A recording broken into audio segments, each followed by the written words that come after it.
Maese Zacarías, Julio Verne. Capítulo 1. Una noche de invierno. La ciudad de Ginebra está situada en la punta occidental del lago al cual ha dado o debe su nombre. El Ródano que atraviesa al salir del lago la divide en dos barrios distintos, estando el mismo río separado en el centro de la población por una isla formada entre sus dos orillas. Esta disposición topográfica se reproduce frecuentemente en los grandes centros del comercio y de la industria. Sin duda, los primeros habitantes fueron seducidos por la facilidad del transporte que les ofrecía el curso rápido de los ríos, esos caminos que andan solos, según la expresión de Pascal. Con el Ródano son caminos que corren. En los tiempos en que todavía no existían construcciones nuevas y regulares en esa isla anclada como una goleta holandesa en medio del río, la maravillosa agrupación de casas amontonadas unas sobre otras ofrecía a la vista una confusión llena de encantos. La poca extensión de la isla había obligado a algunas de esas construcciones a sobresalir sostenidas en estacas hincadas en las rudas corrientes del Ródano. Esos gruesos maderos ennegrecidos por el tiempo, gastados por las aguas, se parecían a las patas de un inmenso cangrejo y producían un efecto fantástico. Algunas redes amarillentas, verdaderas telas de araña, tendidas en el seno de esa sustancia secular, se agitaban en la sombra como si fueran el follaje de unas antiguas selvas de robles. Y el río, penetrando en medio de ese bosque de estacas, fermentaba con lúgubres mugidos. Una de las habitaciones de la isla llamaba la atención por su carácter de extraña vetustez. Era la casa del viejo relojero Maese Zacarías, de su hija Geranda, de Auberto Thun, su aprendiz, y de su anciana criada Escolástica. ¿Qué hombre tan singular era aquel Zacarías? Su edad parecía indescifrable. Ninguno de los más ancianos de Ginebra podía decir cuánto tiempo hacía que su cabeza flaca y puntiaguda vacilaba sobre sus hombros, ni qué día, por la vez primera, se le vio andar por las calles de la ciudad, dejando ondular a todos los vientos su larga cabellera blanca. Aquel hombre no vivía, sino que oscilaba a guisa de los volantes de los relojes. Su rostro enjuto y cadavérico, que afectaba matices sombríos, había tirado al negro como los cuadros de Leonardo da Vinci. Geranda habitaba el más hermoso cuarto de la vieja casa, de donde por una ventana estrecha iba su mirada a fijarse melancólicamente sobre las nevadas cimas del Jura. Pero el cuarto de dormir y el taller del viejo ocupaban una especie de cueva situada casi al nivel del río y cuyo piso descansaba sobre las mismas estacas. Desde tiempo inmemorial, Maese Zacarías no salía de allí sino a la hora de comer y cuando iba a arreglar los relojes de la ciudad. Pasaba el resto del tiempo delante de un banco cubierto de numerosos instrumentos de relojería, casi todos inventados por él, porque era un hombre muy entendido, siendo sus obras muy apreciadas en toda la Francia y Alemania. Los más industriosos operarios de Ginebra reconocían cumplidamente su superioridad, y era una honra de la ciudad que lo enseñaba diciendo: a él corresponde la gloria de haber inventado el escape. En efecto, de esta invención, que los trabajos de Zacarías harán comprender más tarde, data el nacimiento de la verdadera relojería. Cada día, Zacarías, después de haber trabajado mucho y muy bien, ponía lentamente las herramientas en su sitio, cubría con fanalitos las piezas finas que acababa de ajustar y devolvía el reposo a la rueda activa de su torno. Después, levantaba una trampilla practicada en el suelo de su taller y allí, inclinado horas enteras mientras que el ródano se precipitaba con estrépito a su vista, se embriagaba con sus vapores brumosos. Una noche de invierno, la vieja escolástica sirvió la cena, en la cual, según las antiguas costumbres, tomaba parte con el joven obrero. Maese Zacarías no comió, y eso que le ofrecían manjares cuidadosamente aderezados en una hermosa vajilla azul y blanca.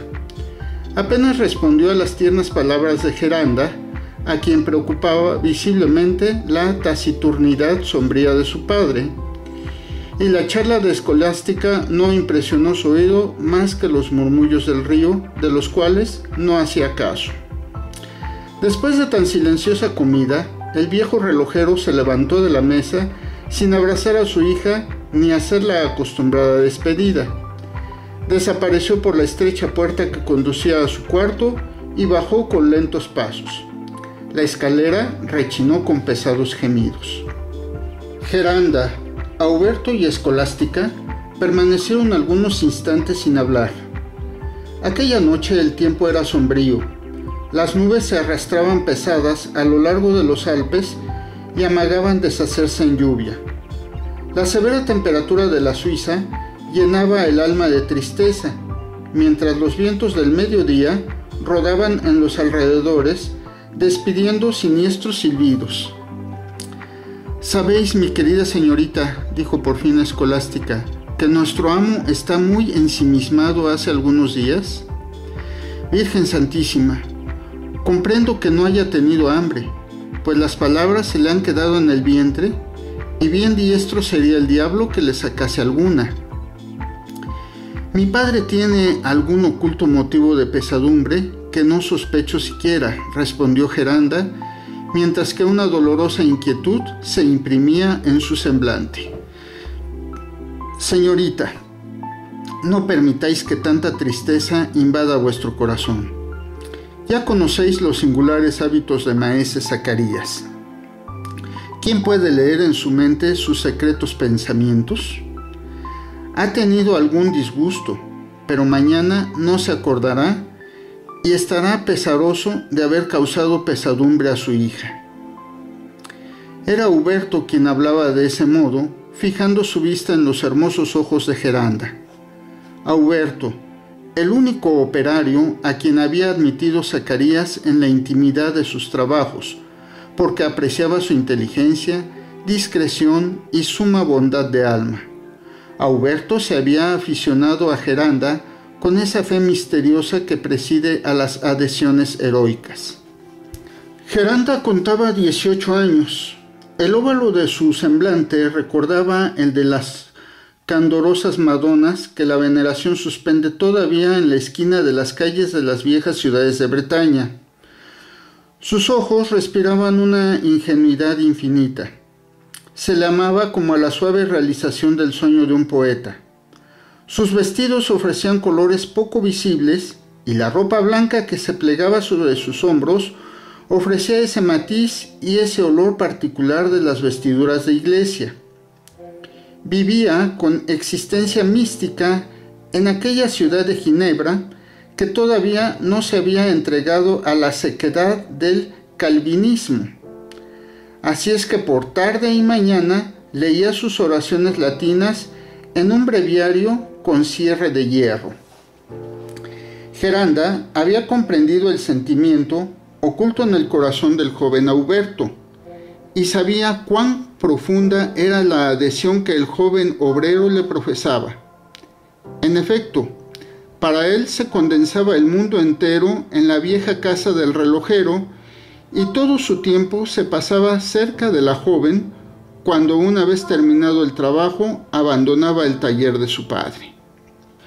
La vieja escolástica lo veía todo, pero no decía nada. Su locuacidad se ejercitaba perfectamente sobre las desgracias de su tiempo y las pequeñas miserias de los quehaceres domésticos.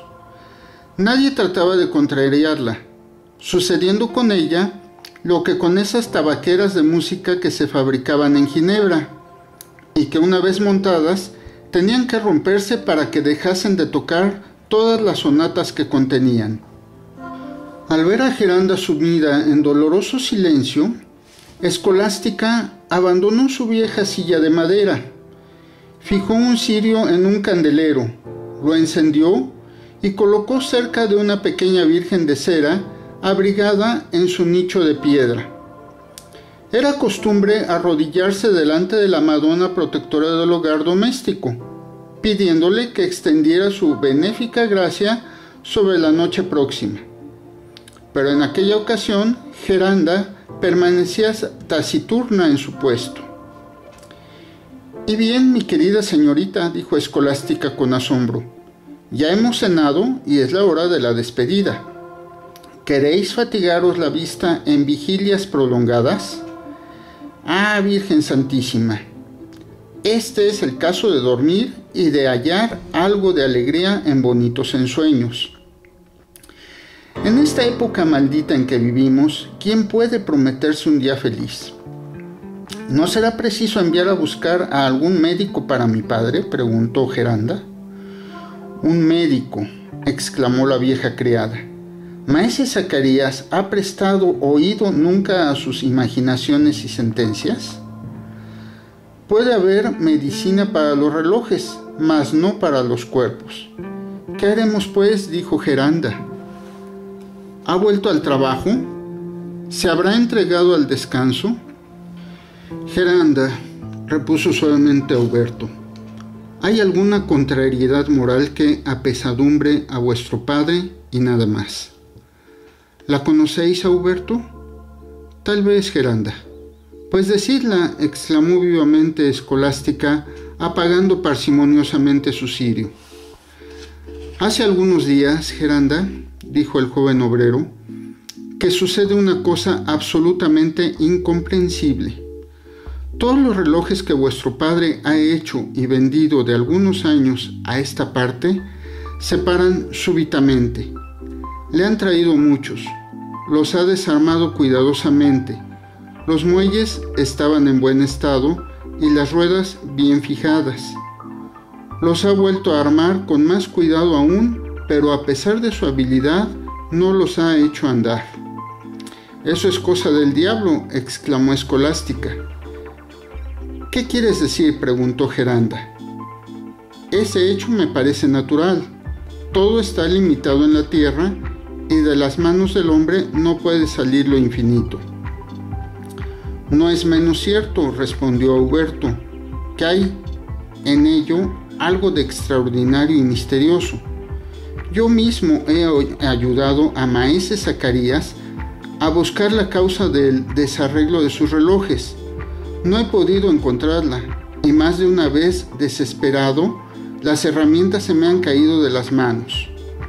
«Entonces», repuso Escolástica, «¿por qué entregarse a ese trabajo de réprobo? ¿Es natural que un pedazo de latón pueda andar solo y señalar las horas? Hubiera bastado con el cuadrante solar». «No hablaríais así, Escolástica», respondió Auberto, «si supierais que el cuadrante solar fue inventado por Caín». «Señor, Dios mío, ¿qué me estás contando?». «¿Creéis?», repuso ingenuamente Geranda, «que pueda pedirse a Dios que vuelva la vida a los relojes de mi padre?». «Sin duda alguna», respondió el joven obrero. «Bueno, esas son oraciones inútiles», gruñó la vieja criada, «pero el cielo lo perdonará por la intención». El cirio volvió a encenderse. Escolástica, Geranda y Auberto se arrodillaron sobre las baldosas del piso y la joven oró por el alma de su madre, por la santificación de la noche y por los presos y viajeros, por los buenos y los malos, y sobre todo por las desconocidas tristezas de su padre. Después los tres devotos se levantaron con alguna esperanza en el corazón, porque habían depositado sus penas en el seno de Dios. Auberto se fue a su cuarto. Geranda se sentó pensativa junto a la ventana, mientras que las últimas claridades se extinguían en la ciudad de Ginebra, y Escolástica, después de haber derramado un poco de agua sobre los tizones de la chimenea y corrido los 2 enormes cerrojos de la puerta, se echó en la cama, donde no tardó en soñar que se moría de miedo. Entretanto, el horror de aquella noche de invierno se había acrecentado. A veces, con los torbellinos del río, el viento se introducía entre las estacadas y la casa entera se estremecía, pero la joven, absorta en su tristeza, no pensaba más que en su padre. Desde las palabras de Huberto Thun, la enfermedad de Maese Zacarías había tomado en su imaginación proporciones fantásticas y le parecía que aquella existencia, convertida simplemente en mecánica, no se movía ya sino con esfuerzo sobre sus gastados ejes. De pronto, la hoja exterior de la ventana, violentamente impelida por el viento, se abatió con ímpetu sobre el alféizar, y Geranda se estremeció, levantándose bruscamente sin fijarse en la causa de aquel ruido que la había sacado de su arrobamiento. Cuando se le pasó la impresión, abrió la ventana. Las nubes despedían una lluvia tormentosa que resonaba en los tejados circunvecinos. La joven se inclinó hacia afuera para retener la hoja sacudida por el viento, pero tuvo miedo. Le pareció que la lluvia y el río, confundiendo sus aguas tumultuosas, sumergían aquella frágil vivienda cuyas maderas rechinaban por todas partes.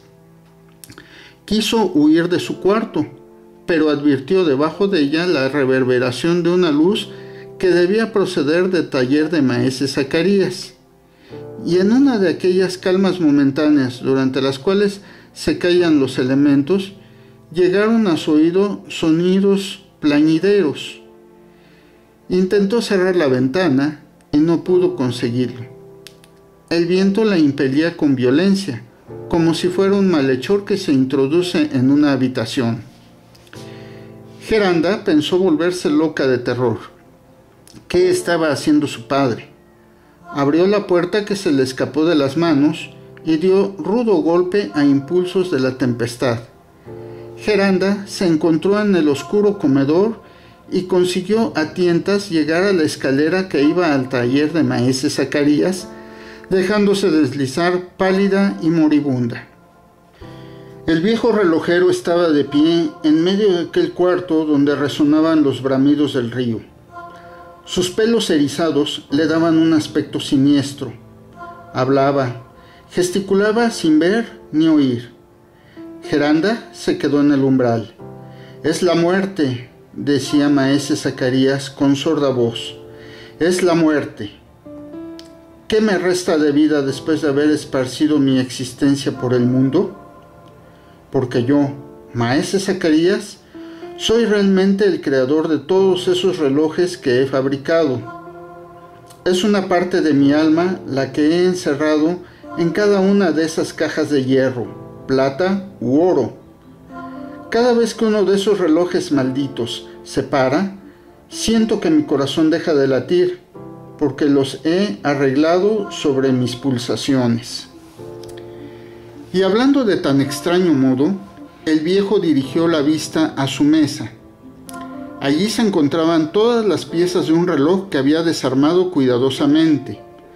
Tomó una especie de cilindro hueco, llamado barrilete, en el cual está encerrado el muelle, y retiró la espiral de acero que, en vez de distenderse según las leyes de su elasticidad, se mantuvo enroscada lo mismo que una víbora adormecida. Parecía clavada como esos viejos impotentes cuya sangre se ha cuajado a la larga. Maese Zacarías trató en vano de desenvolverla con sus enflaquecidos dedos, cuya sombra se prolongaba desmesuradamente en la muralla, pero no pudo conseguirlo. Y lanzando un terrible grito de cólera, la tiró por la trampilla a los torbellinos del Ródano. Geranda, con los pies clavados al suelo, permanecía sin alentar ni moverse. Quería y no podía acercarse a su padre.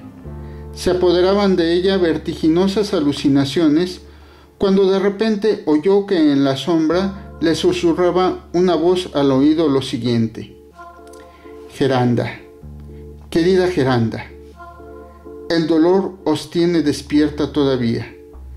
Recogeos, os lo ruego, la noche está fría. Auberto, susurró la joven a media voz. ¿Vos? ¿Vos? ¿No debía yo inquietarme de lo que os inquieta? Estas dulces palabras devolvieron la sangre al corazón de la joven. Se apoyó en el brazo del obrero y le dijo: mi padre está muy enfermo, Auberto.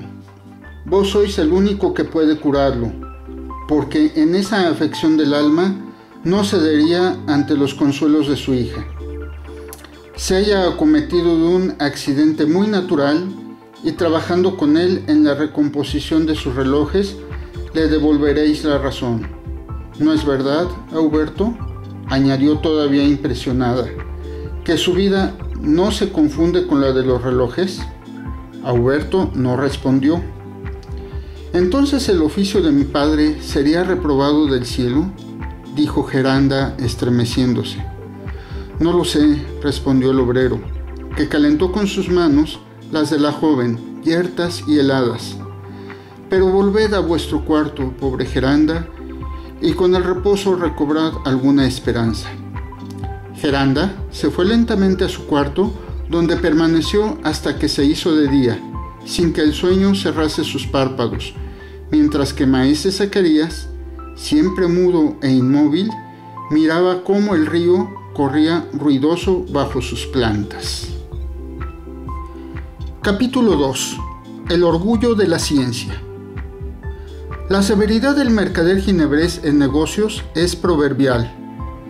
Es de una probidad rígida y de excesiva rectitud. ¿Cuál debió pues ser la vergüenza de maese Zacarías cuando vio que le devolvían de todas partes los relojes que con tanta solicitud había construido? Y demasiado cierto era que los relojes se paraban de pronto y sin ninguna razón aparente para ello. Las ruedas estaban en buen estado y perfectamente establecidas, pero los muelles habían perdido toda elasticidad. El relojero trató en vano de reponerlos. Las ruedas seguían quietas. Estos desarreglos inexplicables hicieron un daño inmenso a maese Zacarías. Sus magníficas invenciones habían atraído sobre él algunas veces sospechas de brujería, que desde entonces fueron tomando consistencia. El rumor de esto llegó a Geranda y tembló muchas veces por su padre, cuando se fijaban sobre él miradas malintencionadas. Sin embargo, al día siguiente de aquella noche de angustias, maese Zacarías pareció entregarse al trabajo con alguna confianza. El sol de la mañana le infundió algún valor. Auberto no tardó en acudir al taller, donde recibió un saludo que rebosaba de afabilidad. «Ya estoy mejor», dijo el viejo relojero. «Yo no sé qué extraños dolores de cabeza me asediaban ayer, pero el sol los ha ahuyentado con las tinieblas de la noche». «A fe mía, maestro», respondió Auberto, «no me gusta la noche, ni por vos ni por mí». «Y tienes razón, Auberto. Si alguna vez llegas a ser hombre superior, ya comprenderás que el día es necesario como el alimento. Un sabio de gran mérito se debe a los homenajes del resto de los hombres». «Maestro, ya se apodera nuevamente de vos el pecado del orgullo». «Orgullo, Auberto. Destruye mi pasado, aniquila mi presente, disipa mi porvenir, y entonces me será permitido vivir en la oscuridad. Pobre muchacho, que no comprende las cosas sublimes con que se relaciona mi arte todo. ¿Eres acaso otra cosa más que una herramienta entre mis manos? Sin embargo, maestro, he merecido más de una vez vuestras alabanzas por la manera con que yo ajustaba las piezas más delicadas de vuestros relojes. Sin duda alguna eres un buen operario a quien aprecio, pero cuando trabajas solo crees tener entre los dedos latón, oro o plata. ¿Y no sientes que esos metales animados por mi genio palpitan como una carne viva? Así es que tú no morirás de la muerte de tus obras. Maese Zacarías permaneció silencioso después de estas palabras. Auberto trató de restablecer la conversación. A fe mía, maestro, me gusta veros trabajar de ese modo, sin descanso. Estaréis desocupado para la fiesta de nuestro gremio, porque veo que el trabajo de ese reloj de cristal adelanta con rapidez. Sin duda, Auberto, exclamó el viejo relojero, y no será honra despreciable para mí el haber podido tallar y recortar esta materia que tiene la dureza del diamante. Ah, Louis Vergem ha hecho bien en perfeccionar el arte del diamante que me ha permitido bruñir y perforar las piedras más duras. Maese Zacarías tenía entonces entre manos piececitas de relojería de cristal tallado y de un trabajo exquisito. Las ruedas, los ejes, la caja de aquel reloj eran de la misma materia, y en aquella obra de la mayor dificultad había desplegado un talento difícil de imaginar. ¿No es verdad?, repuso, mientras que sus mejillas se tornaban purpúreas, que será hermoso ver palpitar este reloj al través de su transparente caja y poder contar los latidos de su corazón? Apuesto, maestro, a que no discrepará un segundo por año. Y ganarás la apuesta. ¿Acaso no he dejado ahí lo más puro de mí mismo? ¿Acaso mi corazón varía? Auberto no se atrevió a levantar la vista sobre su maestro. Háblame con franqueza, prosiguió melancólicamente el anciano. ¿No me has tenido alguna vez por loco? ¿No me crees a veces entregado a desastrosas demencias? ¿Verdad que sí? En los ojos de mi hija y en los tuyos he leído frecuentemente mi sentencia. Oh, añadió con dolor, no ser comprendido siquiera por los seres más queridos del mundo. Pero a ti, Auberto, te proveeré victoriosamente que tengo razón. No muevas la cabeza porque te quedarás atónito. El día en que sepas escucharme y comprenderme, verás cómo he descubierto la existencia y los secretos de la unión misteriosa del alma con el cuerpo. Y hablando así, Maese Zacarías se mostraba soberbio de fiereza. Sus ojos brillaban con fuego sobrenatural y el orgullo le corría por las venas. Y ciertamente que si alguna vanidad fuera legítima, hubiera sido la de Maese Zacarías. En efecto, la relojería había estado hasta entonces en la infancia del arte.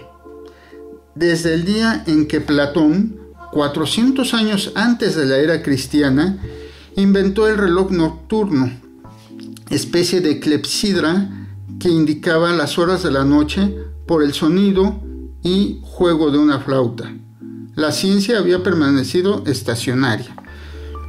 Los maestros trabajaron más bien el arte que la mecánica, y fue la época de los preciosos relojes de hierro, cobre, madera, plata, que se tallaban con primor como un jarrón de Cellini.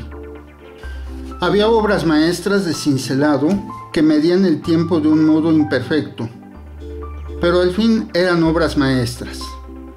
Cuando la imaginación del artista no se fijó ya en la perfección plástica, se ingenió en crear esos relojes de personajes de movimiento y campanadas melódicas, cuyas escenas se arreglaban de muy divertido modo. Por lo demás, ¿quién se cuidaba entonces de regularizar la marcha del tiempo? Los plazos de cortesía no estaban inventados. Las ciencias físicas y astronómicas no establecían sus cálculos sobre medidas escrupulosamente exactas. No existían establecimientos que cerrasen a hora fija, ni trenes que partiesen al segundo. Por la tarde se tocaban las oraciones y por la noche se cantaban las horas en medio del silencio. Ciertamente que se vivía menos tiempo, si la existencia se mide por la suma de negocios hechos, pero se vivía mejor. El espíritu se fortalecía con esos nobles sentimientos engendrados por la contemplación de las obras maestras, y el arte no se ejecutaba a la carrera. Se construía una iglesia en 2 siglos. Un pintor solo ejecutaba unos cuantos cuadros en toda su vida. Un poeta no componía más que una obra eminente, pero eran otras tantas obras maestras que los siglos se encargaban de apreciar. Cuando las ciencias exactas hicieron adelantos, la relojería siguió el impulso, aunque seguía estando contenida por una dificultad insuperable: la medida regular y continua del tiempo. En medio de aquel estancamiento fue cuando Maese Zacarías inventó el escape, que le permitió obtener una regularidad matemática, sometiendo el movimiento del péndulo a una fuerza constante. Esta invención había hecho perder la cabeza al viejo relojero, subiendo el orgullo en su corazón como el mercurio en el termómetro. Había llegado a la temperatura de las demencias trascendentales. Por analogía, se había dejado arrastrar por consecuencias materialistas, y al fabricar sus relojes se imaginaba haber sorprendido los secretos de la unión del alma con el cuerpo. Por eso aquel día, viendo que Auberto le escuchaba atento, le dijo con tono sencillo de convicción: ¿sabes lo que es la vida, hijo mío? ¿Has comprendido la acción de esos muelles que producen la existencia? ¿Has mirado dentro de ti mismo? No. Y sin embargo, con los ojos de la ciencia, hubieras podido ver la relación íntima que existe entre la obra de Dios y la mía, porque de su criatura he copiado yo la combinación mecánica de mis relojes. Maestro, dijo con presteza Auberto, ¿podéis comparar una máquina de latón y de acero con ese aliento de Dios llamado alma, que anima a los cuerpos como la brisa mueve las flores? ¿Pueden existir ruedas imperceptibles que hagan mover nuestras piernas y nuestros brazos? ¿Qué piezas podría haber tan bien ajustadas que produjesen en nosotros el pensamiento? No es esa la cuestión, respondió pacíficamente Maese Zacarías, pero con la obstinación del ciego que marcha al abismo. Para comprenderme, recuerda el objeto del escape que he inventado. Cuando he visto la irregularidad de la marcha de un reloj, he reconocido que el movimiento encerrado en él no bastaba y que era necesario someterlo a la regularidad de otra fuerza independiente. Me ha ocurrido que el péndulo me prestaría este servicio y he conseguido regularizar sus oscilaciones. ¿No fue sublime idea la que concebí de hacerle recobrar su fuerza por la marcha misma del reloj, cuyos movimientos estaba encargado de reglamentar? Auberto hizo una señal de asentimiento. Ahora, Auberto, prosiguió el viejo relojero animándose, pasa una mirada por ti mismo. ¿No comprendes que hay 2 fuerzas distintas en nosotros mismos? La del alma y la del cuerpo, es decir, un movimiento y un regulador. El alma es el principio de la vida, luego es el movimiento. Que éste se produzca por una pesa, por un muelle o por una influencia material no deja de estar en el corazón, pero sin el cuerpo el movimiento sería desigual, irregular, imposible. Por eso el cuerpo regulariza al alma y como el péndulo está sujeto a oscilaciones ordenadas. Y esto es tan cierto que no está uno bueno cuando el comer, el beber y el dormir, en una palabra, las funciones del cuerpo, no andan bien arregladas. Así como en mis relojes, el alma devuelve al cuerpo la fuerza perdida por las oscilaciones. Pues bien, ¿quién produce esa unión íntima del cuerpo con el alma, sino un escape maravilloso por medio del cual las ruedas del uno engranan con las de la otra? Y eso es lo que he adivinado y aplicado, no habiendo secretos ya para mí acerca de esta vida, que en suma no es más que una ingeniosa máquina. Sublime era contemplar a maese Zacarías sumido en esa alucinación que lo arrobaba hasta los últimos misterios del infinito. Pero su hija Geranda, detenida en el umbral de la puerta, lo había oído todo. Se arrojó en los brazos de su padre, que la estrechó convulsivamente sobre su pecho. «¿Qué tienes, hija mía?», le preguntó maese Zacarías. «Si yo no tuviera más que un muelle aquí», dijo la joven poniendo la mano sobre el corazón, «no os amaría tanto, padre mío». Maese Zacarías miró con fijeza a su hija y no respondió. De pronto dio un grito, se llevó apresuradamente la mano al corazón y cayó desfallecido en su silla de cuero. «Padre mío, ¿qué tenéis?». «¡Socorro!», gritó Auberto. «¡Escolástica!». Pero Escolástica tardó en venir. Habían dado un aldabonazo a la puerta de entrada.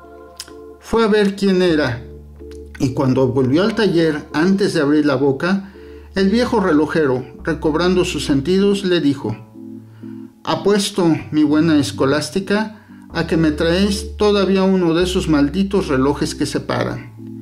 «Jesús, y es verdad», respondió Escolástica, entregando un reloj a Auberto.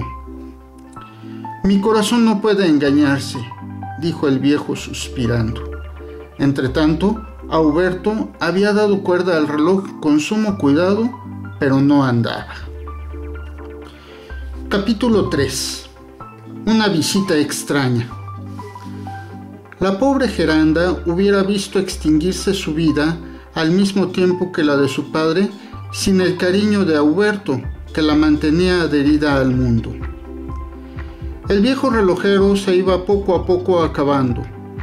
Sus facultades tendían con toda evidencia a menoscabarse, concentrándose en un pensamiento único. Por una asociación de ideas, todo lo relacionaba con su monomanía, y la vida terrestre parecía retirarse en él para dar lugar a esa existencia extranatural de las potencias intermedias.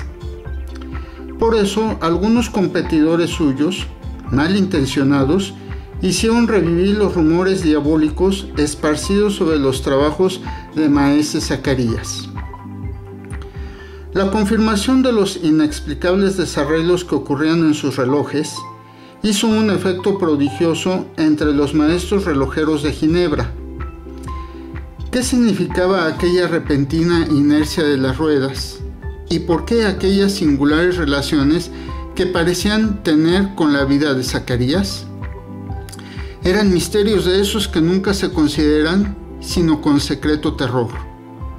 En las diversas clases de la sociedad, desde el aprendiz hasta el señor, que usaban los relojes del viejo Zacarías, nadie hubo que no pudiera juzgar por sí mismo de la extrañeza del hecho. En vano quisieron penetrar hasta maese Zacarías. Este cayó enfermo, lo cual permitió a su hija sustraerle a aquellas incesantes visitas que degeneraban en quejas y recriminaciones. Las medicinas y los médicos fueron impotentes para evitar aquel decaimiento orgánico, cuya causa no se descubría. Algunas veces parecía que el corazón del anciano dejaba de latir, recobrando luego sus palpitaciones una inquietante regularidad. Existía desde entonces la costumbre de someter las obras de los maestros a la apreciación del pueblo. Los jefes de los diferentes gremios procuraban distinguirse por la novedad o perfección de sus obras, y entre ellos fue donde encontró la situación de maese Zacarías la más ruidosa lástima, pero lástima interesada. Sus rivales lo compadecían con tanto más ahínco cuanto menos lo temían.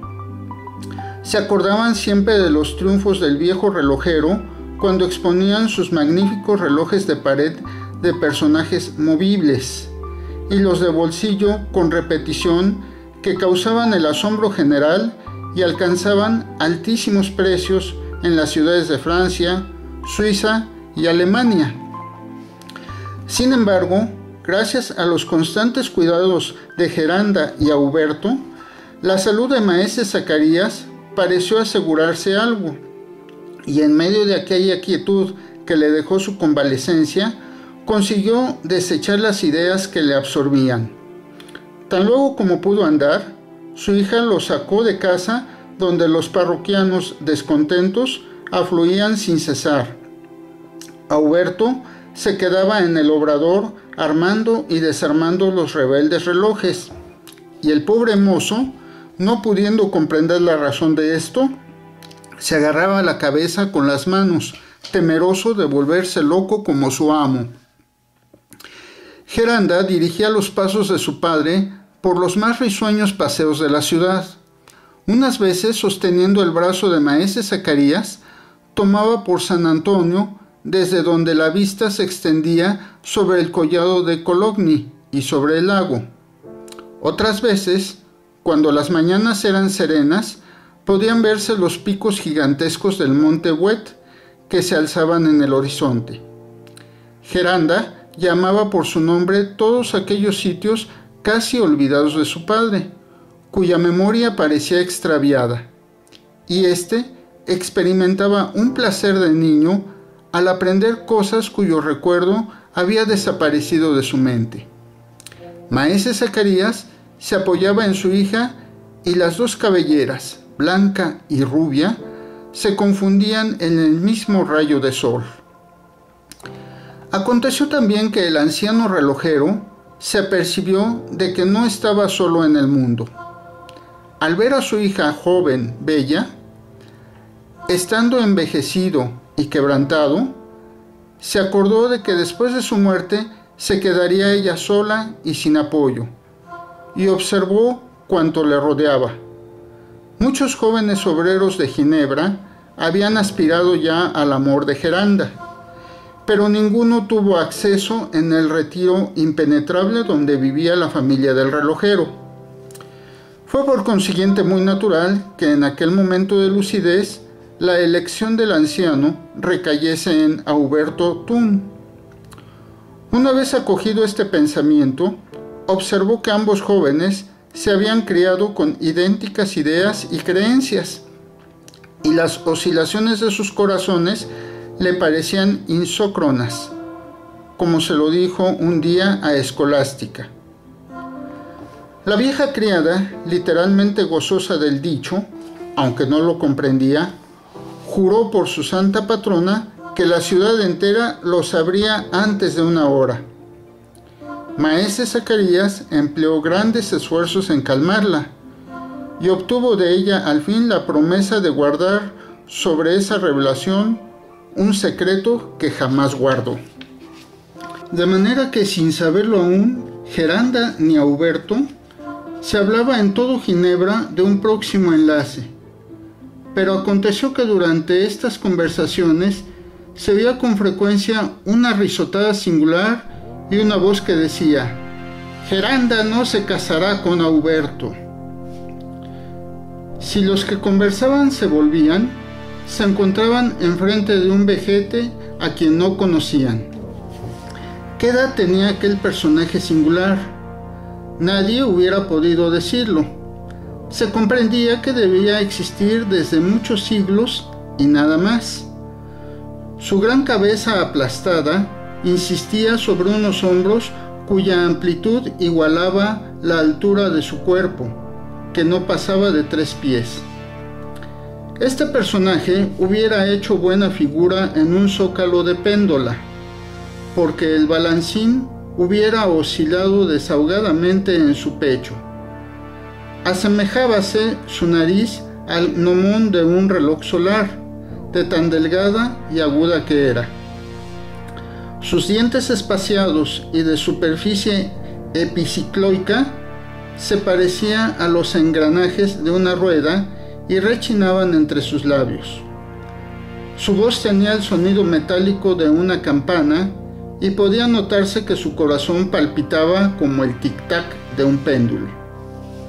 Aquel hombre, cuyos brazos se movían a la manera de las agujas de una muestra, andaba a sacudidas, sin volverse jamás.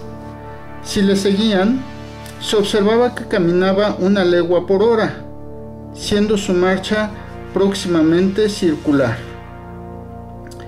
Poco tiempo hacía que tan extraño personaje vagaba de ese modo, o más bien rodaba por la ciudad. Pero se pudo advertir que todos los días, al pasar el sol por el meridiano, se detenía delante de la catedral de San Pedro y luego proseguía su camino después de las 12 campanadas del mediodía. Fuera de este momento preciso, aparecía en los corrillos, donde se hablaba del viejo relojero, y todos inquirían con espanto qué relaciones podrían existir entre él y el maese Zacarías. Por lo demás, se notaba que no perdía de vista al anciano ni a su hija durante sus paseos. Un día en el Parral de Ginebra, observó Geranda que ese monstruo la miraba riéndose. Se estrechó contra su padre con un movimiento de espanto. «¿Qué tienes, Geranda?», preguntó maese Zacarías. «No lo sé», respondió la joven. «Te encuentro demudada, hija mía», dijo el anciano. «¿Vas ahora a ponerte enferma tú también?». «Pues bien», añadió con triste sonrisa, «será preciso que te cuide y lo sabré hacer perfectamente». «Padre mío, no es nada, tengo frío».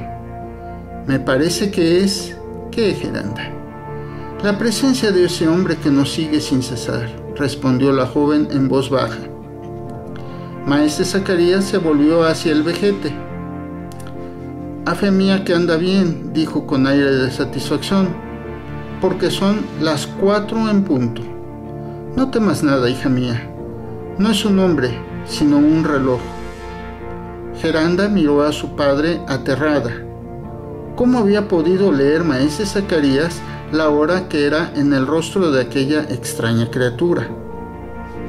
«A propósito», prosiguió el anciano relojero, sin ocuparse más de ese incidente, «hace algunos días que no veo a Huberto». «Sin embargo, no nos deja, padre mío», respondió Geranda, cuyos pensamientos adquirieron más tranquilo colorido.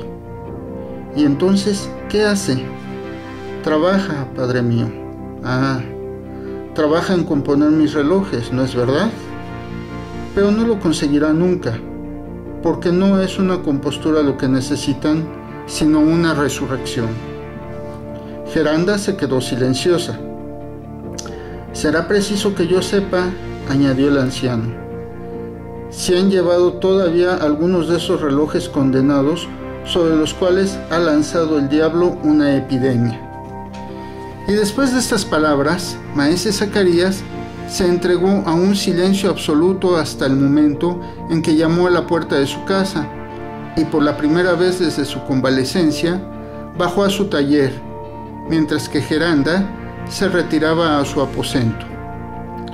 En el momento en que pisaba el umbral, una de las numerosas péndulas colgadas en la pared dio las 5. Ordinariamente, las diferentes campanas de esos relojes, admirablemente arreglados, sonaban simultáneamente y su concordancia regocijaba el corazón del anciano. Pero aquel día los timbres dieron la hora uno después de otro, de modo que durante un cuarto de hora ensordecieron el oído con sus toques sucesivos. Maese Zacarías estaba sonriendo horriblemente. No podía estarse quieto. Iba de una a otra péndula y les marcaba el compás como un maestro de orquesta que ya no dominase a sus músicos. Cuando el último sonido se extinguió, abrióse la puerta del taller y maese Zacarías se estremeció de pies a cabeza al ver delante al vejete que le miró de hito en hito diciéndole: «Maestro, ¿puedo hablar con vos algunos momentos?». ¿Quién sois?, preguntó bruscamente el relojero. Un colega. Yo soy el encargado de arreglar el sol. Ah, con que sois el que arregla el sol, replicó vivamente Zacarías sin pestañear. Pues bien, no os doy el parabién. Vuestro sol anda muy mal, y para que estemos en hora con él, tenemos que adelantar unas veces los relojes y otras atrasarlos. Por el ahorquillado pie del diablo que tenéis razón, maestro. Mi sol no señala siempre el mediodía al mismo tiempo que vuestros relojes, pero un día se sabrá que eso consiste en la desigualdad del movimiento de traslación de la Tierra y se inventará un mediodía que componga esa irregularidad. ¿Viviré todavía en esa época?, preguntó el anciano, cuyos ojos se animaron. Sin duda, replicó el vejete riéndose. ¿Podéis acaso creer que os habéis de morir nunca? Ay, sin embargo, estoy bien enfermo. Pues hablemos de ello, por Belcebú. Así llegaremos al objeto que me trae. Y diciendo esto, ese ente singular saltó sin ceremonia sobre el sillón de cuero y cruzó las piernas una sobre otra, a la manera de esos descarnados huesos que se pintan en las colgaduras fúnebres debajo de las calaveras. Después prosiguió con tono irónico. Vamos a ver, maese Zacarías, ¿qué ocurre en esta buena ciudad de Ginebra? Dicen que vuestra salud se altera y que vuestros relojes necesitan médico. Ah, ¿vos creéis que hay una relación íntima entre su existencia y la mía?, exclamó maese Zacarías. Me imagino que esos relojes tienen defectos y hasta vicios. Si esos bribones no observan una conducta regular, justo es que paguen la pena de sus desarreglos. Me parece que necesitan corregirse un poco. ¿A qué llamáis defectos?, dijo maese Zacarías, ruborizándose por el tono sarcástico con que se habían pronunciado las anteriores palabras. ¿Acaso no tienen el derecho de estar orgullosos de su origen? No mucho, respondió el vejete. Llevan un nombre célebre, y sobre su muestra está grabado un nombre ilustre, verdad es, teniendo el privilegio exclusivo de introducirse en las casas más nobles. Pero hace algún tiempo que se descomponen, y nada podéis hacer, maese Zacarías, pudiendo reconveniros el más torpe de los aprendices de Ginebra. ¿A mí? ¿A mí? ¿A maese Zacarías?, exclamó el anciano con terrible movimiento de orgullo. A vos, maese Zacarías, que no podéis devolver la vida a vuestros relojes. Pero es porque tengo fiebre, y ellos también, respondió el viejo relojero, mientras que un sudor frío le corría por todos los miembros. Pues bien, se morirán con vos, puesto que tan impedido estáis de dar alguna elasticidad a sus muelles. Morir, no, ya lo habéis dicho, no puedo morir yo, el primer relojero del mundo, yo que con esas piezas y esas ruedas he sabido arreglar el movimiento con precisión absoluta. No he sujetado el tiempo a leyes exactas y no puedo disponer de él como soberano. Antes que un genio sublime viniese a disponer con regularidad esas horas extraviadas, ¿en qué vaguedad tan inmensa estaba sumido el destino humano? ¿A qué momento cierto podían referirse los actos de la vida? Pero vos, hombre o diablo, quien quiera que seáis, ¿no habéis pensado nunca en la magnificencia de mi arte que llama a todas las ciencias en su ayuda? No. Yo, maese Zacarías, no quiero morir, porque habiendo arreglado el tiempo acabaría conmigo. Volvería a ese infinito vago de donde lo ha sacado mi genio y se perdería irreparablemente en el abismo de la nada. No, yo no puedo morir ni más ni menos que el creador del universo sometido a sus leyes. he llegado a ser su igual y a compartir su poderío. Maese Zacarías ha creado el tiempo, si Dios ha creado la eternidad. El anciano relojero se parece entonces al ángel caído, rebelándose contra el Creador. El vejete lo acariciaba con la mirada y parecía incitarle a ese enardecimiento impío. Bien dicho, maestro, replicó. Belcebú tenía menos derecho que vos para compararse con Dios. Es preciso que vuestra gloria no perezca. Por eso, este servidor vuestro quiere daros el medio de dominar esos relojes rebeldes. ¿Y cuál es? ¿Cuál es?, exclamó maese Zacarías. Lo sabréis al día siguiente de aquel en que me concedáis la mano de vuestra hija. ¿De Geranda? De la misma. El corazón de mi hija no está libre, respondió maese Zacarías a esa pregunta que no pareció chocarle ni asombrarle. Bah, no es la menos hermosa de vuestras péndolas, pero también acabará por pararse. Mi hija, mi Geranda, no. Pues bien, volved a vuestros relojes, maese Zacarías, armadlos y desarmadlos. Preparad el matrimonio de vuestra hija y de vuestro obrero. Templad los muelles fabricados con el mejor acero. Bendecid a Huberto y a la hermosa Geranda. Pero tened presente que vuestros relojes no andarán nunca y que Geranda no se casará con Huberto.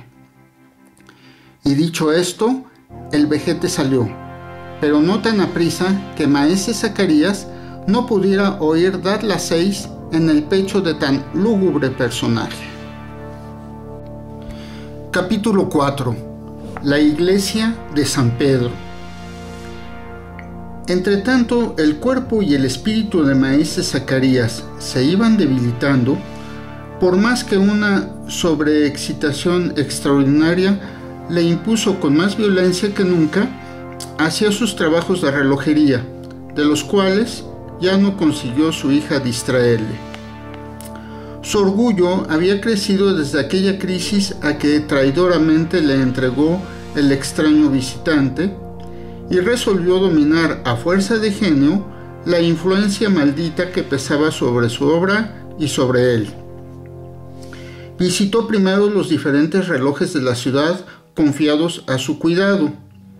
Se aseguró con escrupulosa atención de que las ruedas estaban en buen estado, los ejes sólidos, los contrapesos bien equilibrados, escuchando los sonidos de los timbres con el recogimiento de un médico que ausculta el pecho de un enfermo. Nada revelaba que estos relojes estuviesen en vísperas de ser atacados de inercia. Geranda y Huberto acompañaban con frecuencia al anciano relojero en sus visitas. Este debiera complacerse en verlos tan solícitos, y ciertamente que no lo hubiera preocupado tanto su fin próximo, a haber pensado que su existencia debía ser continuada por la de aquellos seres tan queridos, comprendiendo que en los hijos queda algo siempre de la vida de un padre. Cuando el viejo relojero volvía a su casa, proseguía sus trabajos con calenturienta asiduidad, aunque persuadido de no salir bien, le parecía sin embargo imposible que esto aconteciese, y así se entretenía en armar y desarmar incesantemente los relojes que le llevaban. Huberto, por su parte, se ingeniaba en descubrir las causas del mal. Pero maestro, decía, esto no puede consistir más que en el desgaste de los ejes y de los engranajes. ¿Con qué te diviertes en matarme a fuego lento?, le respondía con violencia maese Zacarías. ¿Acaso esos relojes son obras de un niño? ¿Acaso he empleado para esas piezas el torno por temor de herirme los dedos? ¿No las he forjado yo mismo para obtener mayor dureza? ¿No se han templado esos muelles con toda perfección? ¿Pueden emplearse aceites más finos para impregnarlos? Tú mismo reconoces que es imposible y confiesas que anda el diablo en todo ello.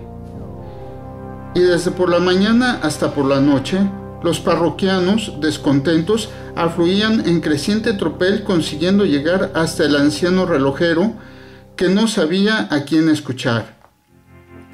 Este reloj se atrasa sin conseguir poner bien el registro, decía uno. Este, añadió otro, es de una obstinación endiablada y se ha parado ni más ni menos que el sol de Josué. Sí es verdad que vuestra salud, repetían casi todos los descontentos, influye en la de vuestros relojes, maese Zacarías. Poneos muy pronto en cura. El anciano miraba a todas aquellas gentes con ojos desencajados, no respondiendo más que con movimientos de cabeza o palabras tristes. Aguardad los primeros días que vengan buenos, amigos míos. Es la estación en que la existencia revive en los cuerpos fatigados. Es necesario que el sol nos devuelva el calor a todos. Vaya una ventaja, si los relojes han de estar enfermos durante el invierno, le dijo uno de los más rabiosos. ¿Sabéis, maese Zacarías, que vuestro nombre está inscrito con todas sus letras en la muestra? Por la Virgen que no hacéis honor a vuestra firma. Aconteció por último que el anciano, avergonzado de esas reconvenciones, retiró algunas piezas de oro de su arca vieja y comenzó a comprar los relojes descompuestos.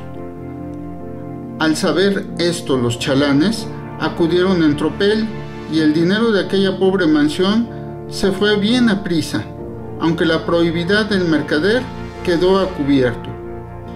Geranda aplaudió de todo corazón esta delicadeza que la llevaba a la ruina y no tardó tampoco Auberto en ofrecer sus economías a maese Zacarías.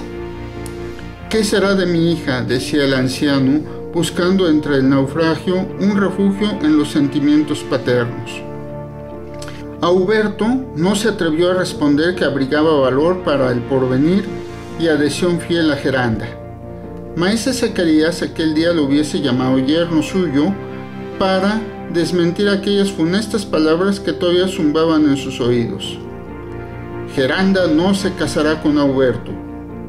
Sin embargo, con este sistema, el relojero acabó por quedarse sin nada.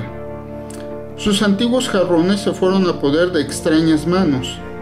Se deshizo de los magníficos tableros de roble esculpido que adornaban las paredes de su casa. Algunas ingenuas pinturas de los primeros pintores flamencos no volvieron a regocijar las miradas de su hija, y tampoco hasta las preciosas herramientas que su genio había inventado. Se vendió para indemnizar a los reclamantes. Escolástica era la única que no entendía de razones sobre este asunto, pero sus esfuerzos no podían impedir que los importunos llegasen hasta su amo y se fuesen con algún objeto precioso. Entonces resonaba su charla por todas las calles del barrio donde era desde muy antiguo conocida. Se dedicaba a desmentir los rumores de brujería y magia que circulaban por cuenta de Zacarías, pero como en el fondo estaba persuadida de la verdad, rezaba y volvía a rezar sendas oraciones para redimir sus piadosas mentiras. Se observó que el relojero había descuidado el cumplimiento de sus deberes religiosos. Antiguamente acompañaba a Geranda a los oficios y parecía hallar en la oración ese encanto intelectual con que impregnaba a las inteligencias escogidas por ser el ejercicio más sublime de la imaginación.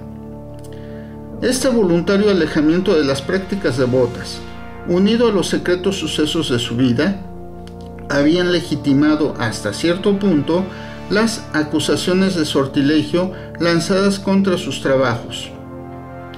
Por eso, con el doble objeto de atraer a su padre hacia Dios y hacia el mundo, Geranda resolvió llamar a la religión en su auxilio.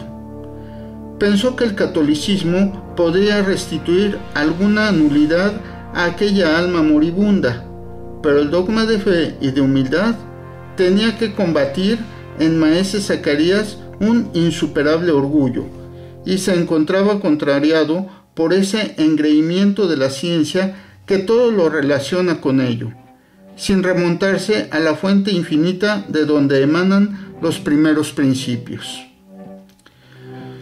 Con estas circunstancias emprendió la joven la conversión de su padre, con tan eficaz influencia que el viejo relojero prometió asistir el domingo siguiente a la misa mayor de la catedral.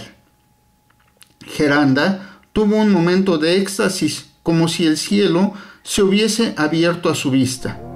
La vieja escolástica no pudo contener su gozo y discurrió argumentos sin réplica contra las malas lenguas que acusaban a su amo de impiedad.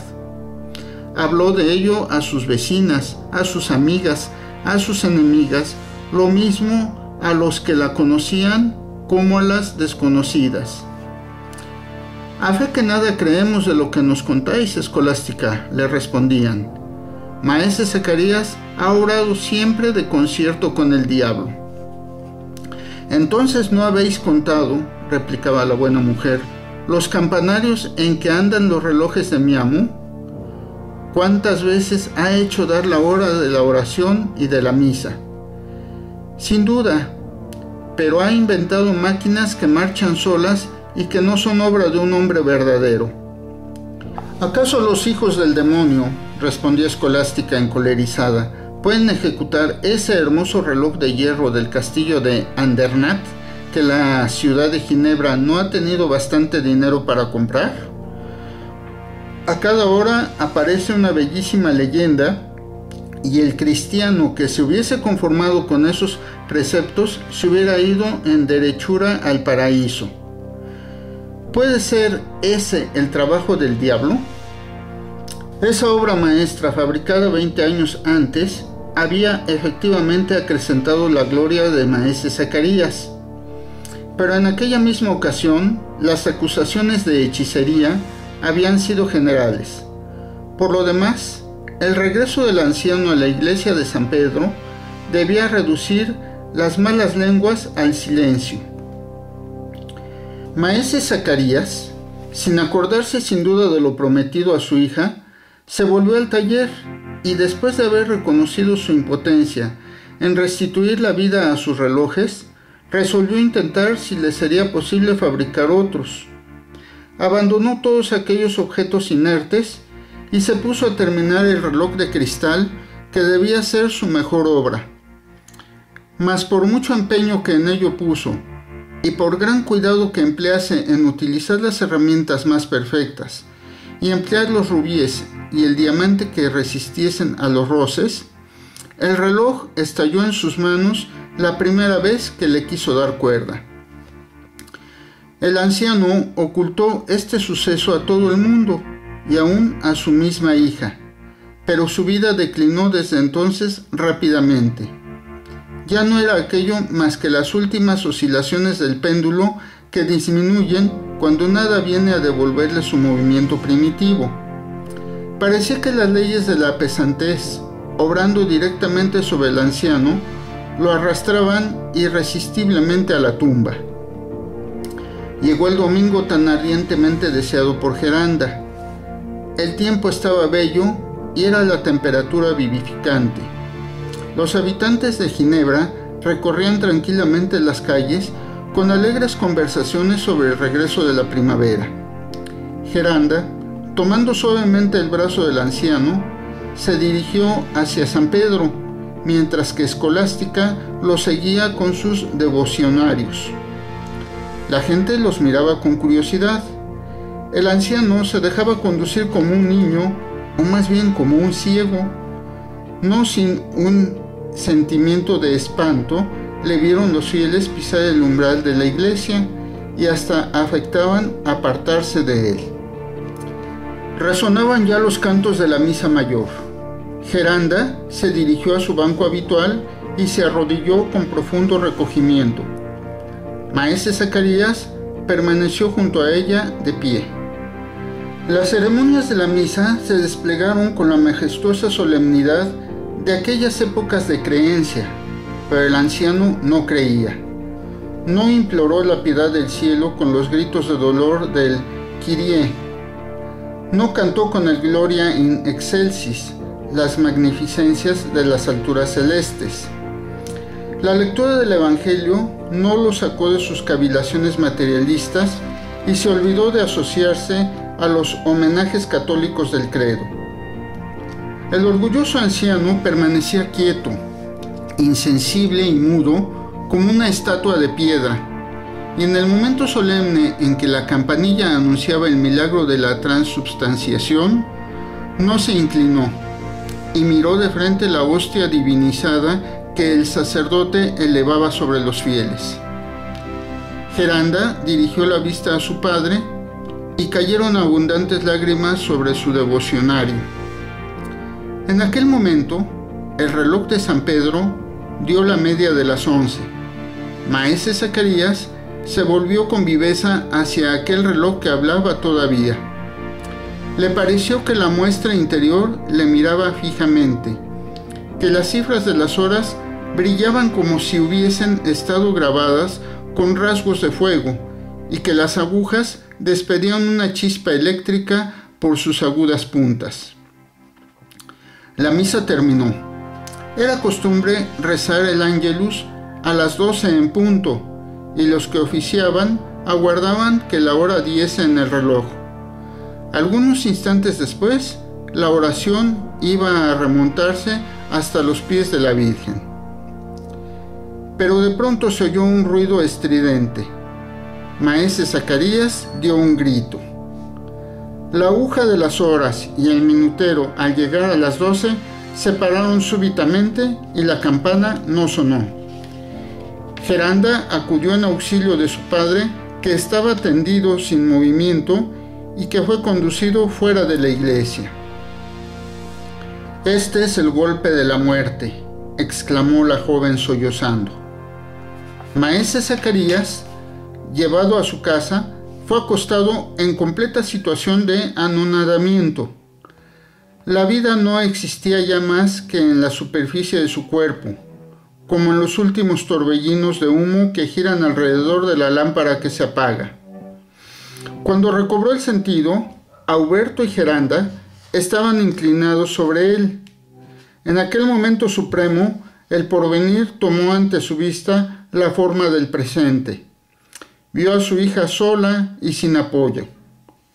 «Hijo mío», dijo Auberto, «te doy a mi hija», y extendió su mano sobre ambos jóvenes que así se enlazaron junto a aquel lecho de muerte. Pero de pronto Maese Zacarías se levantó con un movimiento de rabia. Volvieron a su cerebro las palabras del vejete. «No quiero morir», exclamó. «No puedo morir. Yo, Maese Zacarías, no debo morir. Mis libros, mis cuentas». Y diciendo esto, saltó de la cama sobre un libro en que se hallaban inscritos los nombres de sus parroquianos, así como el objeto que les había vendido. Hojeó el libro con avidez y su dedo descarnado se fijó en una de las páginas. «Aquí», dijo, «aquí. Ese viejo reloj de hierro vendido a Pitonaxio es el único que no me han traído todavía. Sigue existiendo y andando. Ah, lo quiero, lo hallaré, lo cuidaré de tal modo que la muerte ya no tendrá presa sobre mí», y se desmayó.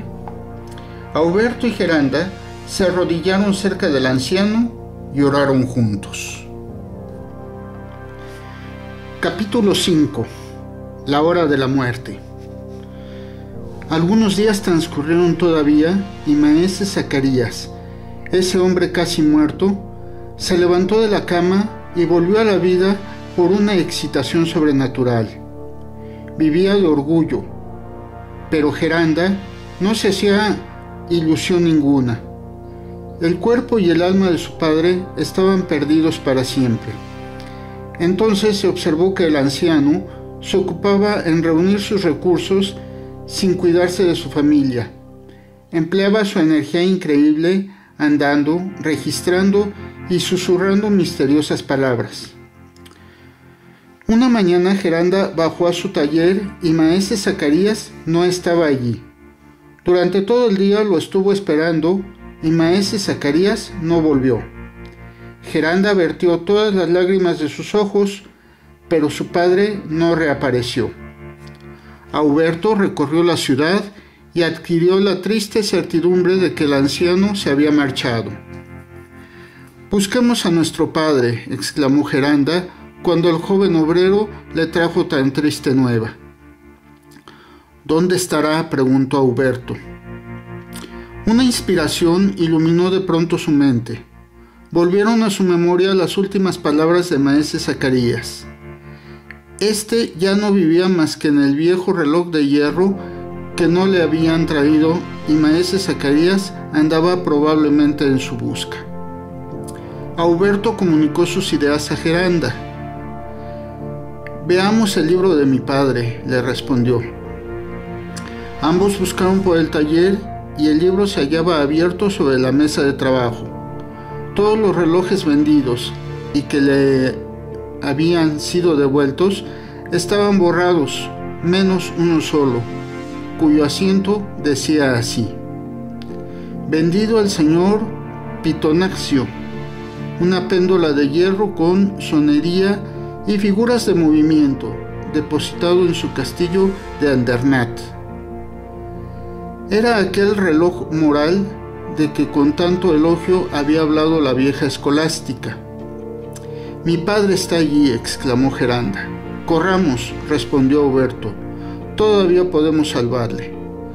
«No para esta vida», dijo Geranda, «pero al menos para la otra». «Sea lo que Dios quiera, Geranda». El castillo de Andernach está en las gargantas de los dientes de mediodía, a unas 20 horas de Ginebra. Partamos. Aquella misma tarde, Auberto y Geranda, seguidos de su vieja criada, caminaban a pie por la carretera que costea el lago de Ginebra. Anduvieron 5 leguas por la noche, no habiéndose parado ni en Besinge, ni en Hermance, donde existe el célebre castillo de los Mayor. Vadearon, no sin trabajo, el torrente de la Drancy. En todas partes inquirían noticias acerca de maese Zacarías, y bien pronto estuvieron ciertos de que seguían sus huellas. Al día siguiente, al caer el día y después de haber pasado de Tonon, llegaron a Evian, desde donde se ve la costa de la Suiza desenvolverse a la vista en una extensión de 12 leguas. Pero los jóvenes no repararon en tan encantadores sitios. Iban impelidos por una fuerza sobrenatural. Auberto, apoyado en un bastón nudoso, ofrecía el brazo unas veces a Geranda, otras veces a Escolástica, dándole su corazón suprema energía para sostener a sus compañeras. Los tres hablaban de sus penas y esperanzas, siguiendo el bello camino que a flor de agua enlaza por aquella estrecha planicie la ribera del lago con las altas montañas de Chalais. Alcanzaron pronto a Bouveret, en el paraje donde el Ródano entra en el lago de Ginebra. En esa población abandonaron el lago y su fatiga se aumentó en las regiones montuosas. Viennas, Chessés, Colombay, aldeas medio perdidas, quedaron pronto detrás de ellos. Sin embargo, sus rodillas flaquearon y sus pies se lastimaron en las agudas crestas que erizan el piso como matas de granito. Ninguna noticia adquirían de maese Zacarías. Era, a pesar de todo, preciso encontrarle, y los viajeros no pidieron descanso ni a las cabañas aisladas ni al castillo de Monteil, que con sus dependencias formó la dote de Margarita de Saboya. Por fin, al terminar el día, alcanzaron casi moribundos de cansancio la ermita de Nuestra Señora de Seix, situada en la base del diente de mediodía a 600 pies sobre el Ródano. El ermitaño los recibió al anochecer y, no pudiendo dar un paso más, tuvieron que tomar allí algún descanso. No les dio el ermitaño noticia ninguna de maese Zacarías. Apenas podían esperar encontrarle vivo en aquellas melancólicas soledades. La noche era profunda. El huracán silbaba en la montaña y las avalanchas se precipitaban desde lo alto de las conmovidas peñas. Los dos jóvenes, acurrucados delante del hogar de la ermita, refirieron su dolorosa historia. Sus mantos impregnados en nieve se estaban secando en un rincón, y por fuera el perro del ermitaño daba lúgubres ladridos mezclados con los bramidos del temporal. El orgullo, dijo el ermitaño a sus huéspedes, ha perdido a un ángel formado para el bien. Es la piedra de toque en que se quiebran los destinos humanos. Al orgullo, este principio de todos los vicios, no es posible oponer ningún raciocinio, puesto que por su misma naturaleza el orgullo se niega a escucharle. No resta, pues, más que orar por vuestro Padre. Los cuatro se arrodillaban, cuando los ladridos del perro redoblaron. Llamaron a la puerta de la ermita gritando: «¡Abrid en nombre del diablo!». La puerta cedió bajo violentos esfuerzos y apareció un hombre desmelenado, desencajado y casi desnudo. «¡Padre mío!», exclamó Geranda. Era maese Zacarías. «¿Dónde estoy?», dijo. «En la eternidad. El tiempo se acabó. Las horas no suenan. Las agujas se paran». «Padre mío», repitió Geranda con tan desgarradora emoción que el anciano pareció restituirle al mundo de los vivos. «Tú aquí, Geranda mía, y tú también, Auberto. Ah, mis queridos prometidos, venís a casaros a nuestra antigua iglesia». «Padre mío», dijo Geranda, haciéndole por el brazo, «volved a vuestra casa de Ginebra, volved con nosotros». El anciano se esquivó del abrazo de su hija y corrió a la puerta en cuyo umbral la nieve se amontonaba a grandes copos. «No abandonéis a vuestros hijos», dijo Auberto. «¿Para qué?», respondió tristemente el anciano relojero. «¿Para qué volver a aquellos sitios donde fue ya mi vida y donde una parte de mí mismo está enterrada para siempre?» «Vuestra alma, sin embargo, no está muerta», dijo el ermitaño con voz grave. «Mi alma, oh no. Sus ruedas son buenas. La siento latir a tiempos iguales. Vuestra alma es inmaterial. Vuestra alma es inmortal», repuso el ermitaño con vehemencia. «Sí, como mi gloria. Pero está encerrada en el castillo de Andernach y quiero recobrarla». El ermitaño se santiguó. Escolástica estaba casi exánime. Auberto sostenía a Geranda en sus brazos. «El castillo de Andernach está habitado por un condenado», dijo el ermitaño. «Un condenado que no saluda la cruz de mi ermita.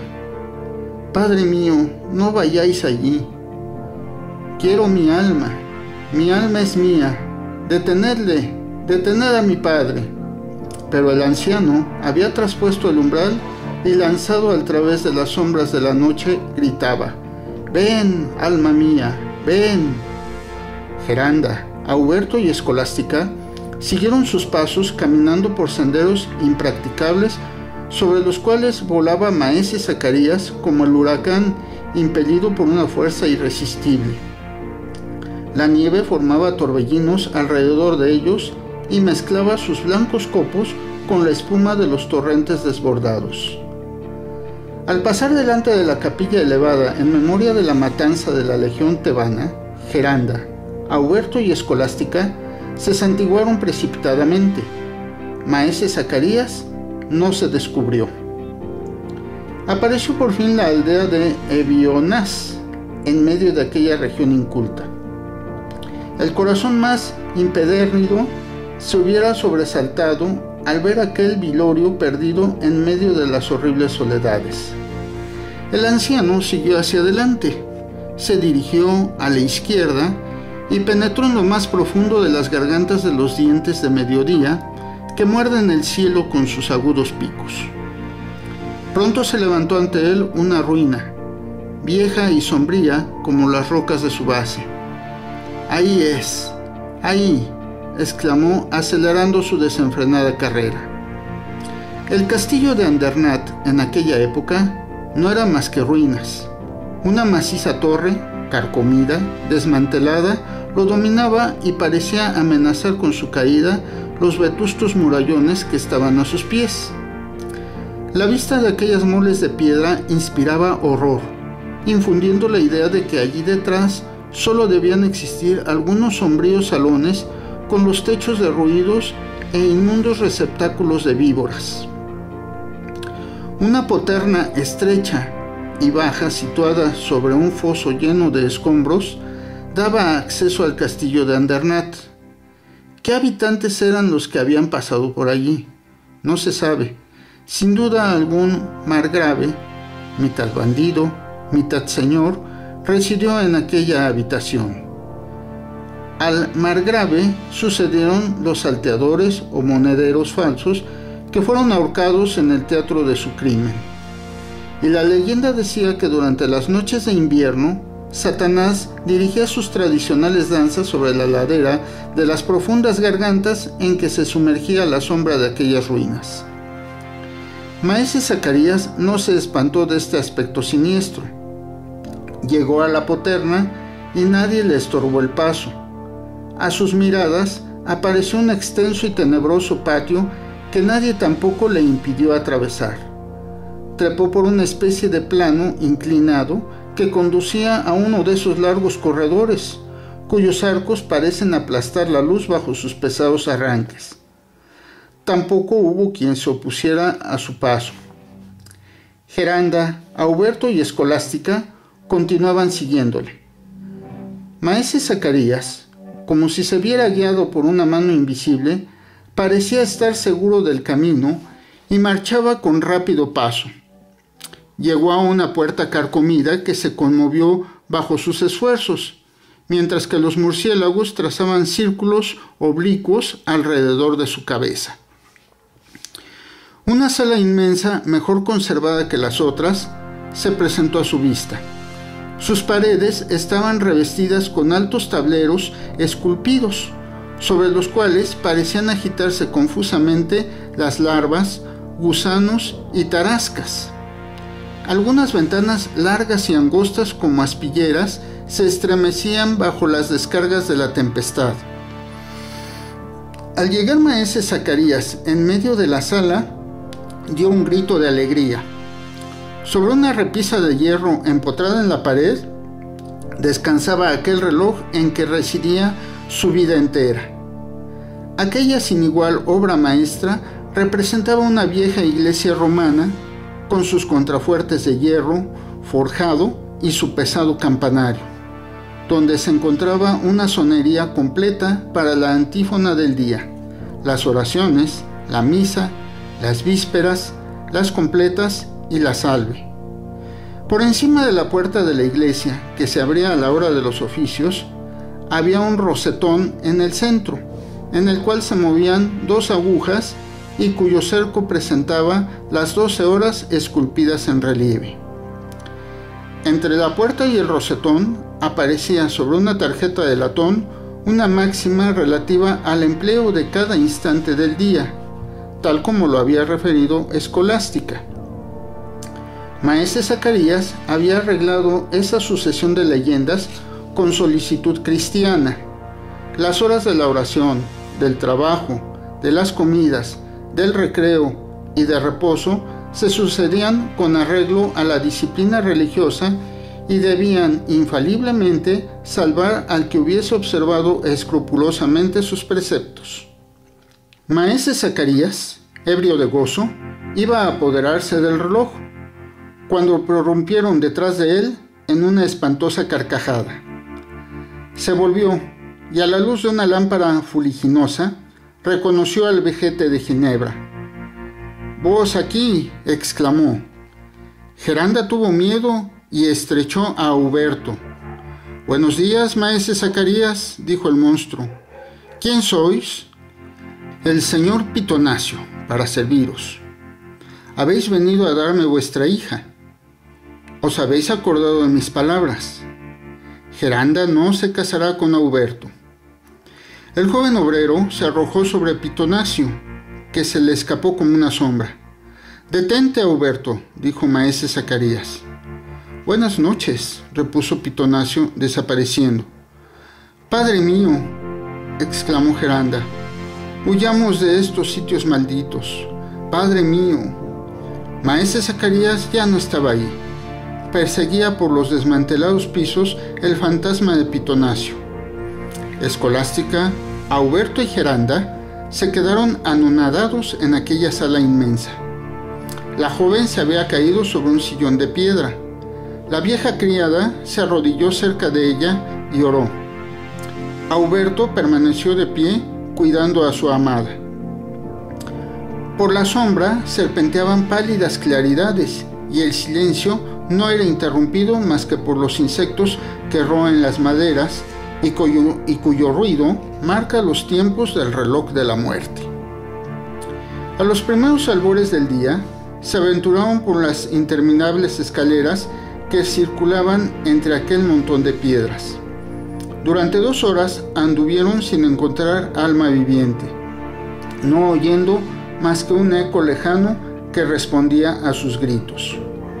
Unas veces se hallaban a 100 pies bajo la tierra y otras dominaban desde lo alto de aquellas silvestres montañas. Trájoles la casualidad por último a la extensa sala que los había abrigado durante aquella noche de angustias. Ya no estaba vacía. Maese Zacarías y Pitonaccio hablaban juntos, el uno de pie y rígido como un cadáver, el otro acurrucado sobre una mesa de mármol. Cuando maese Zacarías vio a Geranda, la tomó de la mano y la llevó ante Pitonaccio, diciendo: «Ahí tienes a tu amo y señor, hija mía. Geranda, ese es tu esposo». Geranda se estremeció de pies a cabeza. «Jamás», exclamó Auberto, «porque es mi prometida». «Jamás», respondió Geranda, como con eco plañidero. Pitonaccio se echó a reír. «¿Queréis entonces mi muerte?», exclamó el anciano. «Ahí en ese reloj, el único que sigue andando de cuantos he construido, ahí está encerrada mi vida. Y ese hombre me ha dicho: cuando posea a tu hija, ese reloj te pertenecerá. Y ese hombre no quiere darle cuerda. Puede romperlo y arrojarme a la nada.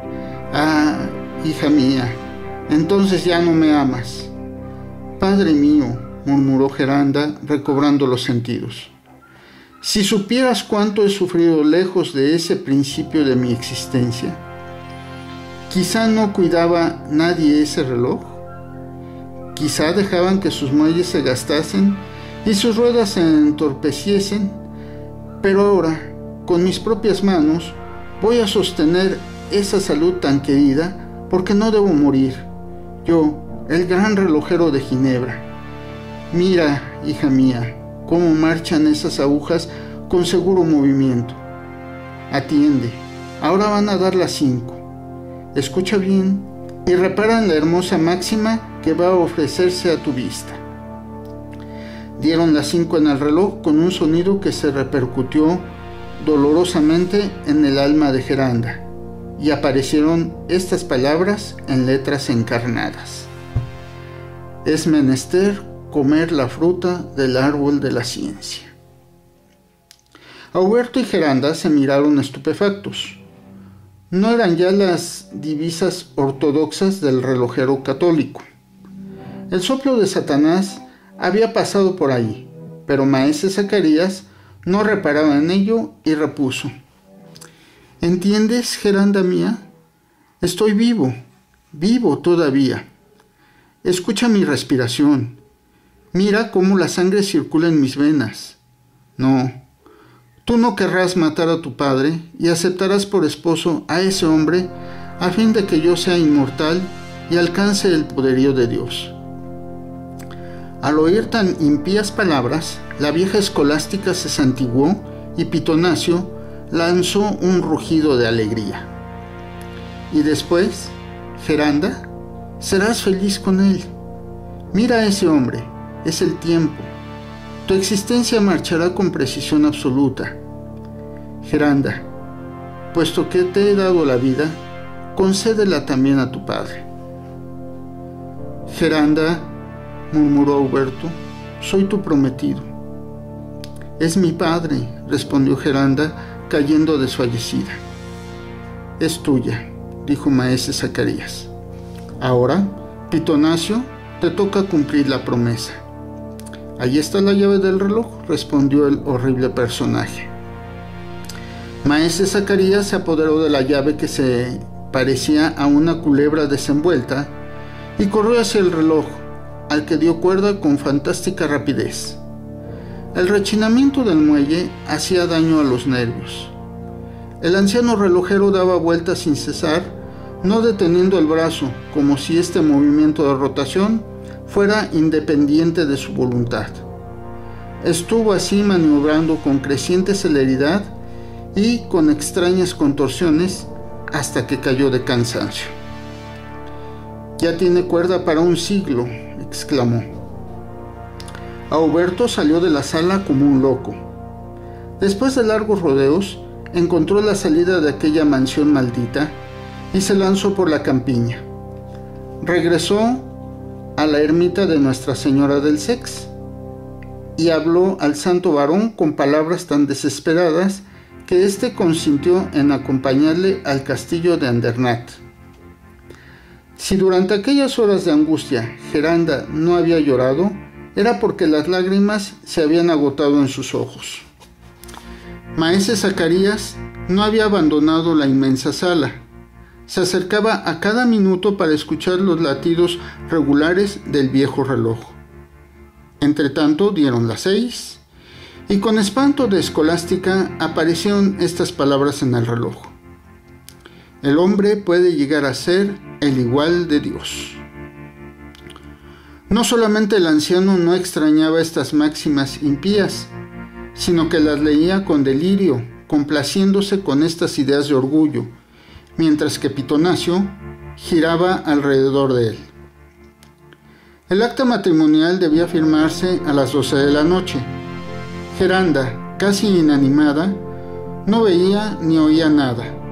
El silencio no era interrumpido más que por las palabras del anciano y las risotadas de Pitonaccio. Dieron las 11. Maese Zacarías se estremeció y con sonora voz leyó esta blasfemia: el hombre debe ser el esclavo de la ciencia y por ella sacrificar a sus padres y familia. Sí, exclamó, no hay más que la ciencia en este mundo. Las agujas serpenteaban en aquella muestra de hierro con silbidos de víbora, y el movimiento del reloj latía con precipitados golpes. Maese Zacarías ya no hablaba. Había caído a tierra, acometido del ronquido de la muerte, y de su oprimido pecho no salían más que estas palabras entrecortadas: la vida, la ciencia. Esta escena tenía entonces otros 2 testigos, el ermitaño y Auberto.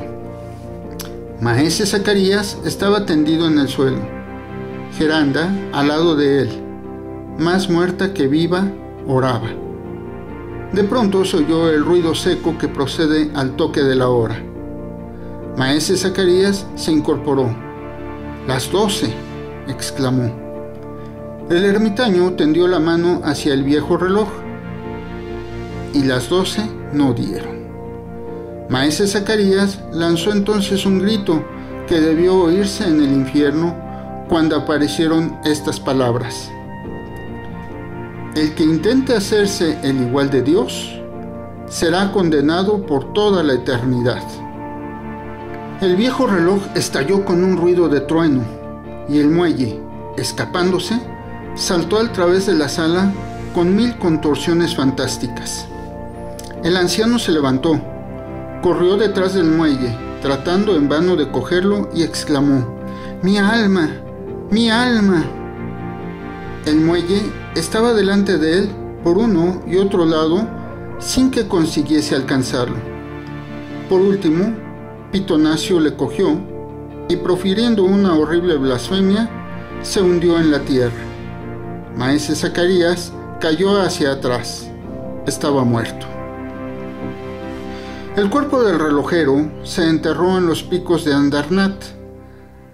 Después, Auberto y Geranda volvieron a Ginebra, y durante los largos años que Dios les concedió, se esforzaron en redimir por la oración el alma del réprobo de la ciencia. Fin de Maese Zacarías. Julio Verne.